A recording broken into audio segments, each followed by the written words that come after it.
Le film s'ouvre avec un négociateur des Nations Unies, Edward Douglas et deux de ses collègues, qui dérivent au milieu de la mer de Java. Il s'avère qu'ils naviguent sur l'eau depuis plusieurs jours après avoir survécu à un accident d'avion. Un jour, les trois amis se battent pour la dernière bouteille d'eau précieuse. Alors que le combat s'intensifie, les deux amis d'Edward sortent leurs couteaux et se poignardent avant de tomber à l'eau. Peu de temps après, leur sang attire un requin à proximité, qui les dévore ensuite pour se nourrir. À la suite de cet incident, le seul survivant Edward continue de flotter dans l'eau pendant les prochains jours sans nourriture ni eau. Il est presque sur le point de mourir à cause d'une faim et d'une faiblesse extrême, mais heureusement, il rencontre un jour un bateau qui passe. Après avoir été secouru, Edward est soigné par un vétérinaire, le docteur Montgomery, dans le bateau. Après quelques jours de récupération, Edward est enfin capable de parler. La première chose qu'il demande est où il se trouve, ce à quoi Montgomery l'informe qu'il se trouve sur un navire de mer appelé Ombak Penary. Edward essaie alors de se lever pour contacter son organisation, mais Montgomery lui dit de continuer à se reposer car il est toujours déshydraté. Il lui dit également que le bateau n'a pas de radio, mais il promet de payer le capitaine pour l'emmener à Timor.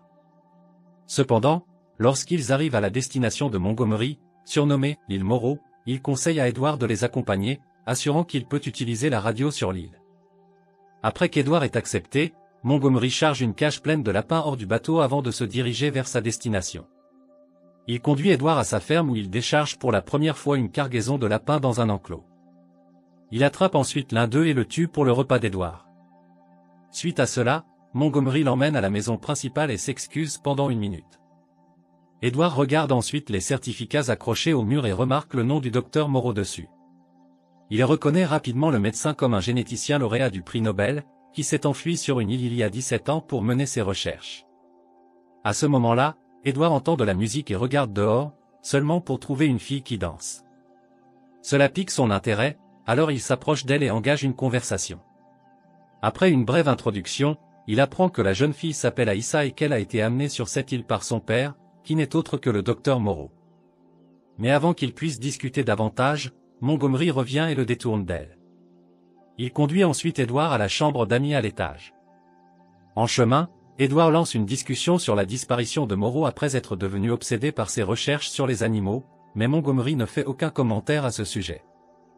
Dès qu'ils entrent dans la chambre d'amis, Montgomery enferme Edward à l'intérieur, affirmant que c'est pour sa propre sécurité. Mais à la tombée de la nuit, Edward parvient à déverrouiller la porte à l'aide d'un couteau de poche et à sortir. Après avoir erré dans la maison pendant un moment, il entend un étrange cri gémissant émanant de à proximité. Curieux, il suit la source du son et se retrouve dans un laboratoire. À l'intérieur, il trouve une gamme d'équipements médicaux, des chambres d'incubation et des cylindres remplis de liquide contenant ce qui semble être des fœtus en développement. Bien qu'il soit dans un état de confusion, il continue de marcher vers les pleurs. Peu de temps après, il est témoin d'un spectacle surprenant, une femelle mutante humain lama en train d'accoucher, avec plusieurs médecins assistant à l'accouchement. Soudain, la présence d'Edward est remarquée par l'un des médecins de sexe masculin, qui enlève son masque pour révéler qu'il est également un hybride humain-animal. Terrifié, Edward s'enfuit de la scène, mais il est poursuivi par les hybrides. Peu de temps après, il rencontre Aïssa, qui lui propose de lui montrer la sortie de l'île à condition qu'il ne dise jamais rien contre son père. Suite à cela, elle le conduit au bord de la mer, mais des gardes mutants sont postés qui les repèrent. Dans le but d'échapper à la capture, Aïssa le conduit plus profondément dans la forêt où il rencontre plusieurs créatures mutantes ainsi qu'un corps mutilé du lapin. À un moment donné, il tombe sur une autre créature mutante, qui semble plus amicale que les autres. Il se présente comme Assassimon, qui accepte de les aider. Il les emmène ensuite dans un endroit sur qui s'avère être le village des mutants. Il les guide ensuite vers un sous-sol où il leur présente le diseur de la loi, un hybride chèvre-humain. Edward est choqué de voir ses caractéristiques physiques, de grandes cornes enroulées poussant sur sa tête et des mains en forme de sabots. Le Seyé prêche l'idée d'être humain plutôt qu'animal, en termes de bonne manière, de retenue et de discipline. Avant qu'Edward puisse comprendre la situation actuelle, Moreau apparaît, qui est apparemment vénéré et appelé « le père » par les mutants. Montgomery se présente également avec le père et tient Edward sous la menace d'une arme, lui faisant peur. Cependant, Moreau ne veut pas l'effrayer, alors il ordonne à Montgomery de remettre l'arme à Edward. Dès qu'il reçoit l'arme, Edward la tire en l'air, paniqué, ce qui perturbe les autres créatures des environs. Voyant cela, Moreau appuie sur un bouton de la télécommande et contrôle leur action. Ici, nous apprenons que Moreau maintient les hybrides soumis en utilisant un implant électrique télécommandé, placé chirurgicalement à la naissance sous leur peau. C'est l'une des rares méthodes de sécurité qu'il a mise en œuvre contre ses créations. Moreau rassure alors calmement à Edward choqué qu'il ne sera pas blessé.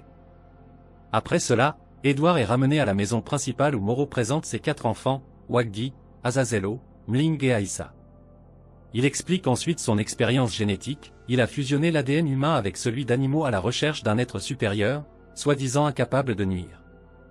Les beast folk existants sont imparfaits, mais Moreau prétend être très proche des résultats souhaités.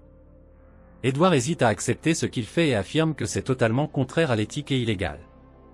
Plus tard, Edward est invité à dîner avec Moreau et ses enfants. Pendant ce temps, Azazello sert à son père une assiette de nourriture avec un lapin à moitié mangé. Cela dégoûte Moreau, apparemment pacifiste, car il interdit strictement de manger de la viande. Au même moment, Aïssa évoque le lapin mutilé qu'elle a vu plus tôt. Selon elle, il a été tué par un hybride léopard humain, Lomé. En entendant cela, Moreau décide de procéder à un procès dès le lendemain et suggère à Edward d'y assister également. Mais avant que le soleil ne se lève, Edward tente de fuir l'île via un bateau.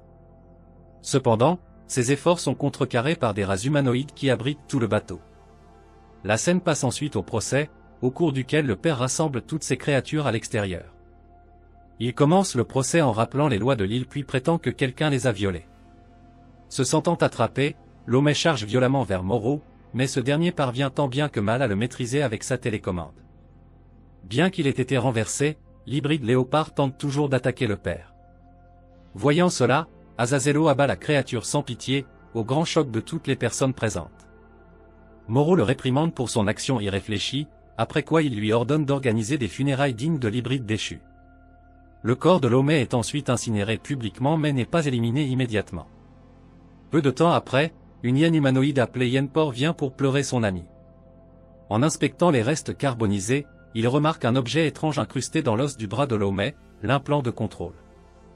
Il recherche ensuite le même implant sur son propre corps, alors il le déterre et le retire tout en rugissant bruyamment de douleur. Fort de cette prise de conscience, il jure, plus de douleur, et a l'intention de passer le mot à tous les autres mutants. Dans la scène suivante, on voit Montgomery injecter une sorte de drogue aux mutants. Intrigué, Edward pose la même question, ce à quoi Montgomery révèle qu'en plus de la puce implantée, les animaux sont contrôlés par des médicaments réguliers qui les empêchent de régresser. Au cours de ce processus, Yenaswin refuse que la dose soit administrée. Lorsque Montgomery tente de le persuader, ce dernier lui montre sa puce implantée retirée, ce qui l'effraie. En conséquence, il envoie rapidement les autres mutants après la hyène. Ils le poursuivent à travers les bois, mais ne parviennent pas à le capturer. Plus tard dans la soirée, Edward tente de contacter le monde extérieur avec l'aide de Mling. Mais peu de temps après, Montgomery les interrompt et sabote la radio, sollicitant l'aide d'Edward pour retrouver la hyène. Pendant ce temps, Aïssa part parler à son père car elle s'inquiète de sa régression physique. Elle montre comment ses canines se transforment en crocs, ses ongles deviennent plus pointus et ses pupilles ressemblent davantage à celles d'un chat. Quoi qu'il en soit, son père la rassure en lui disant qu'elle est belle telle qu'elle est et qu'elle n'a pas à s'en inquiéter. Le même minuit, Yenaswin et ses compagnons mutants, qui sont également désormais débarrassés de leurs implants, pénètrent par effraction dans l'enceinte principale et se faufilent dans le salon de Moreau. Là, ils confrontent Moreau et demandent la raison pour laquelle ils ne sont pas pleinement humains. Le père, qui ignore le retrait de l'implant, essaie avec désinvolture de réconforter les créatures apparemment désemparées. Cependant, ils se mettent en colère et rejettent même la loi. Sentant le danger imminent, Moreau saisit sa télécommande et appuie sur son bouton à plusieurs reprises, mais sans effet. Yenaswin lui montre alors la puce retirée avant qu'ils ne lancent tous leur attaque et ne tuent le père. Edward est témoin de cela de loin et tire immédiatement un coup de feu, effrayant le groupe. Dans la foulée, le corps de Moreau est incendié, tandis que ses enfants, à l'exception d'Azazello, sont en deuil. Au milieu de ce moment d'émotion, Edward s'approche d'Aïssa en pleurs et tente de la consoler. Elle lui dit qu'elle est en train de se transformer et demande son aide pour récupérer un sérum au laboratoire afin d'éviter la même chose. Pendant ce temps, Azazello vole l'arme de poing de Montgomery et part rejoindre la faction de Yenaswin, qui envisage de s'emparer de l'île. Tout d'abord, ils ont incendié le seul bateau, s'assurant que personne ne puisse s'échapper. Dans ce processus, ils sont approchés par Azazello, qui leur propose de les emmener à l'armurerie de l'île à condition qu'ils l'aident à retirer l'implant. Ensuite, Edward se rend au laboratoire, pour trouver l'endroit en plein désarroi. Il voit également Montgomery, qui est devenu fou. Edward demande le sérum, mais Montgomery s'en va après avoir affirmé qu'il avait tout détruit. Maintenant qu'il est seul dans le laboratoire, Edward regarde autour de lui. Dans une tournure inattendue des événements, il trouve des échantillons et un fichier portant son nom. En le parcourant, il apprend une révélation choquante: Moreau prévoyait d'utiliser son ADN pour arrêter définitivement la régression d'Aïssa, complétant ainsi ses expériences. D'un autre côté, le fou Montgomery siège sur le trône de l'ancien docteur. Il parle comme s'il était un roi et promeut l'hédonisme parmi les mutants. À ce moment-là, Azazello arrive sur les lieux et abat Montgomery. Le groupe de Yenaswin entre également et prend les mutants en otage. De retour au laboratoire, Aïssa s'approche d'Edward, qui lui révèle alors le but ultime de son père. Cependant, leur conversation est brusquement interrompue par Azazello et sa bande, qui chargent immédiatement vers eux. Les membres du gang capturent Edward, tandis qu'Azazello bat Aïssa. Il la pend à l'aide de cordes, ce qui entraîne sa mort. Il entraîne ensuite Edward vers Yenaswin, qui fait l'éloge de son travail. Mais de manière inattendue, il abat Azazello, ayant perdu son utilité. Plus tard, Yenaswin force Edward à accepter qu'il est le nouveau dieu de l'île. Au milieu de la torture, Edward a une nouvelle idée: il dit à la hyène de devenir dieu numéro 1 en tuant tous les membres de son gang. Facilement persuadé, Yenaswin se retourne et abat tous ses partisans. Mais alors qu'il est distrait, Ming déclenche une explosion qui lui fait perdre son arme. Profitant de cette opportunité, Edward récupère rapidement l'arme et tient la hyène sous la menace de son arme. Se retrouvant en infériorité numérique et sans défense, Yenpor se retire dans le bâtiment en feu où il se brûle vif dans l'angoisse et le désespoir. La menace étant finalement neutralisée, Edward se prépare maintenant à partir sur un radeau de fortune. Le diseur de la loi, Assassimon et plusieurs autres mutants à l'esprit pacifique l'accompagnent sur le rivage. Avant de partir, Edward propose de revenir avec des scientifiques et des médecins professionnels, qui pourront créer un sérum pour empêcher leur régression. Cependant, les Seyers affirment qu'ils ne veulent plus de professionnels, qu'ils veulent simplement revenir à leur état naturel d'être et éventuellement mettre fin au travail de leur créateur. Dans la scène finale, des extraits de diverses guerres et conflits humains sont montrés tandis qu'Edward réfléchit à la sauvagerie comparable qui peut émerger chez les humains. Le film se termine alors qu'il prétend avoir quitté l'île dans la peur et que l'humanité est le véritable animal.